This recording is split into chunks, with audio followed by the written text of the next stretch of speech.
Hello, welcome to Hindi class. ഇന്ന് നമ്മൾ എടുക്കാൻ പോകുന്നത് ഒരു കവിതയാണ്. ഒരു സിമ്പിളായിട്ടുള്ളൊരു കവിതയാണ്. കേദാരനാഥ് അഗ്രവാളാണ് ഈ കവിത എഴുതിയത്. യഹ് ധർത്തി ഹെ ഉസ് കിസാൻ കി. ഈ ഭൂമി ആ കർഷകൻ്റേതാണ്. പിക്ചറിൽ കാണുന്നുണ്ട് അല്ലേ കർഷകനെ. കിസാൻ എന്ന് പറഞ്ഞാൽ കർഷകൻ, ധർത്തി എന്ന് പറഞ്ഞാൽ ഭൂമി. അപ്പോൾ ഈ ഭൂമി ആ കർഷകൻ്റേതാണ്. അപ്പോൾ ഈ കവിതയിൽ എന്താണ് പറയുന്നതെന്ന് നമുക്ക് നോക്കാം. യഹ് ധർത്തി ഹെ ഉസ് കിസാൻ കി ജോ ബൈലോं के कंधों पर बरसात गाम में जुआ भाग्य का रख देता है. യഹ് ധർത്തി ഹെ ഉസ് കിസാൻ കി. ഈ ഭൂമി ആ കർഷകൻ്റേതാണ്. ജോ ബൈലോं के कंधों पर. ബൈലോ എന്ന് പറഞ്ഞാൽ കാളകൾ, കന്തോം പർ തോളിൽ. ഈ കാളകളുടെ തോളിൽ ബർസാത്ത് ഗാമമേ ജുവാ ഭാഗ്യക്കാ രഘുദേത്താ ഹേ. ബർസാത്ത് മഴ, ഗാം വെയിൽ. മഴയെത്തും വെയിലെത്തും ഒക്കെ ഈ ജുവ നുകം വെച്ച് കെട്ടിയിട്ട് കർഷകൻ പണിയെടുത്തുകൊണ്ടിരിക്കുകയാണ്. അപ്പോൾ ഈ ഭൂമി ആ കർഷകൻ്റേതാണ് എന്നാണ് ഈ 4 ലൈനിൽ പറയുന്നത്. നെക്സ്റ്റ്, കിസാൻ, ഫാർമർ, ധർത്തി, എർത്ത്, കന്ത്, ഷോൾഡർ, ബർസാത്ത്, റെയിൻ, ഗാം, സൺലൈറ്റ്, ജുവ, യോക്ക്. ഈ മീനിങ് വേർഡ്സൊക്കെ എഴുതിയെടുക്കുക കേട്ടോ. നെക്സ്റ്റ് സ്റ്റാൻസ നോക്കാം. ഗൂൻ ചാട്ടി ഹുയി വായു മേ पैनी कुसी गेत के भीतर दूर कलेजे तक ले जाकर जोत डालता है मिट्टी को. ഗൂൻ ചാട്ടി ഹുയി വായു എന്ന് പറഞ്ഞാൽ രക്തം വറ്റിപ്പോകുന്ന തരത്തിലുള്ള കാറ്റിലും പൈനി കുസി ഗേത്ത് കെ ഭീത്തർ. ഈ കലപ്പയുടെ മൂർച്ചയുള്ള ഭാഗം ഈ വയലിൻ്റെ അടിയിൽ പോയിട്ട് ദൂർ കലേജെ തക്കലെ ജാക്കർ, നല്ല ആഴത്തിൽ കൊണ്ടുപോയിട്ട് ജോത്ത് ഡാൽ താഹെ മിട്ടിക്കോ, ഈ മണ്ണിനെ ഉഴുതു മറിക്കുന്നു.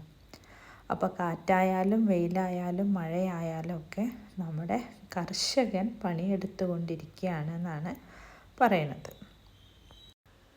പാംസ് ഡാൽക്കർ ഔർ ബീജ് ഫിർ ബോ ദേത്താ ഹേ നയേ വർഷ മേ നയി ഫസൽ കെ ടേർ അന്നക്ക ലഗ് ജാത്താ ഹേ. ഈ മണ്ണൊക്കെ ഉഴുതു മറിച്ചതിന് ശേഷം കർഷകൻ എന്ത് ചെയ്യുന്നു? പാംസ് ഡാൽക്കർ, വളമിട്ട് കൊടുക്കുന്നു. ഔർ ബീജ് ഫിർ ബോ ദേത്താ ഹേ, വിത്ത് വിതക്കുന്നു. നയി വർഷമേ നയി ഫസൽ കെ, പുതിയ വർഷത്തിലേക്കുള്ള പുതിയ വിളവുണ്ടാക്കാനാണ്. എന്നിട്ട് ടേർ അന്നക്ക ലഗ് ജാത്താ ഹേ, എന്നിട്ട് നമ്മുടെ കർഷകൻ ഈ ധാന്യത്തിൻ്റെ കൂമ്പാരം ഉണ്ടാക്കുന്നു. ടേർ അന്ന് എന്ന് പറഞ്ഞാൽ ധാന്യക്കൂമ്പാരം. അപ്പോൾ മണ്ണൊഴുതു മറിക്കുന്നു, വളം ഇട്ട് കൊടുക്കുന്നു, എന്നിട്ട് വിത്ത് വിതച്ചിട്ട് പുതിയ വർഷത്തേക്ക് പുതിയ വിളവ് ഉണ്ടാക്കാണ് കർഷകൻ. യഹ് ധർത്തി ഹെ ഉസ് കിസാൻ കി നഹി രാവ് കി നഹി രംഗ് കി നഹി കിസി കി ധർത്തി ഹെ കേവൽ കിസാൻ കി. വീണ്ടും പറയുന്നു കവി, യഹ് ധർത്തി ഹെ ഉസ് കിസാൻ കി, ഭൂമി ആ കർഷകൻ്റേതാണ്. നഹി രാവ് കി നഹി രംഗ് കി. രാവ് എന്ന് പറഞ്ഞാൽ കിങ്, രാജാവ്. രംഗ് എന്ന് പറഞ്ഞാൽ പാവപ്പെട്ടവൻ, രാജാവിൻ്റേതുമല്ല. നഹി രാവ് കി നഹി രംഗ് കി, പാവപ്പെട്ടവൻ്റേതുമല്ല. നഹി കിസിക്ക്, ആരുടേതുമല്ല. നഹി കിസിക്ക്, ആരുടേതുമല്ല. ധർത്തി ഹെ കേവൽ കിസാൻ കി, ഭൂമി കേവലം കർഷകരുടേത് മാത്രമാണ് എന്നാണ് പറയുന്നത്. ഈ ഭൂമി രാജാവിൻ്റേതുമല്ല, പാവപ്പെട്ടവൻ്റേതുമല്ല. ഈ ഭൂമി കേവലം കർഷകൻ്റേത് മാത്രമാണ്. യഹ് ധർത്തി ഹെ ഉസ് കിസാൻ കി जो मिट्टी का पूर्ण पारखी, जो मिट्टी के संग साथ ही तबकर गलकर मरकर घपा रहा है जीवन अपना, देख रहा है मिट्टी में सोने का सपना. യഹ് ധർത്തി ഹെ ഉസ് കിസാൻ കി, ഈ ഭൂമി ആ കർഷകൻ്റേതാണ്.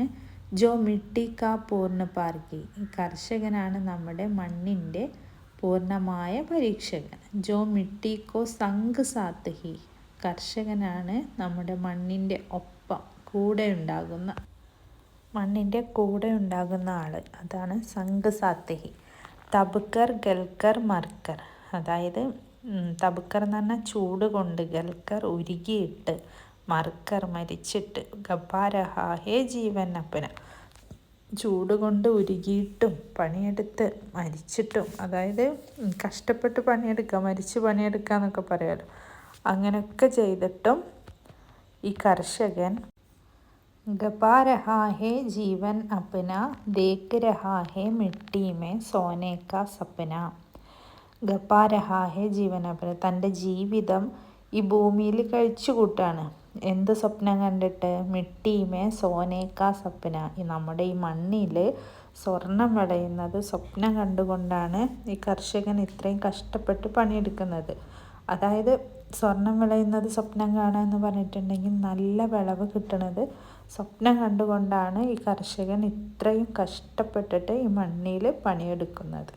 അതുകൊണ്ട് തന്നെ യഹ് ധർത്തി ഹെ ഉസ് കിസാൻ കി, ഈ ഭൂമി ആ കർഷകൻ്റേതാണ്. ഞാൻ നെക്സ്റ്റ് സ്റ്റാൻസ നോക്കാം. മിട്ടി കി മഹിമ ഗാത്താ ഹെ, മിട്ടി കെ ഹി അന്തസ്ഥൽ മേ अपने तन की गाद मिलाकर मिट्टी को जीवित रखता है.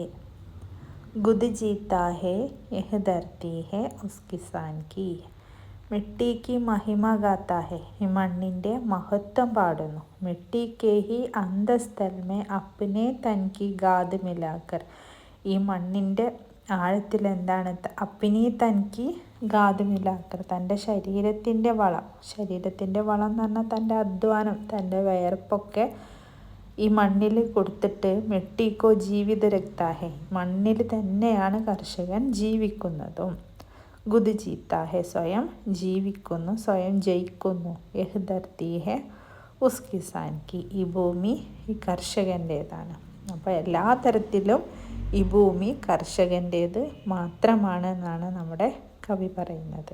മഴയായാലും വെയിലായാലും കാറ്റായാലും എപ്പോഴും മണ്ണിൽ പണിയെടുത്തു കൊണ്ടിരിക്കുന്ന, മണ്ണിൻ്റെ ഒപ്പം നടക്കുന്ന ആളാണ് കർഷകൻ. അതുകൊണ്ട് തന്നെ ഈ ഭൂമി കർഷകൻ്റേതാണ്. ഇനി നമുക്ക് കുറച്ച് വേർഡ് മീനിങ് കൂടി നോക്കാം. ഇത്രയേ ഉള്ളൂ നമ്മുടെ ഈ കവിത. സിമ്പിളാണ്. അപ്പോൾ എല്ലാവരും നന്നായിട്ട് റീഡ് ചെയ്ത് നോക്കുക, മീനിങ് ഒക്കെ നോക്കട്ടോ. അപ്പോൾ മീനിങ് വേർഡ് വായിച്ചു തരാം.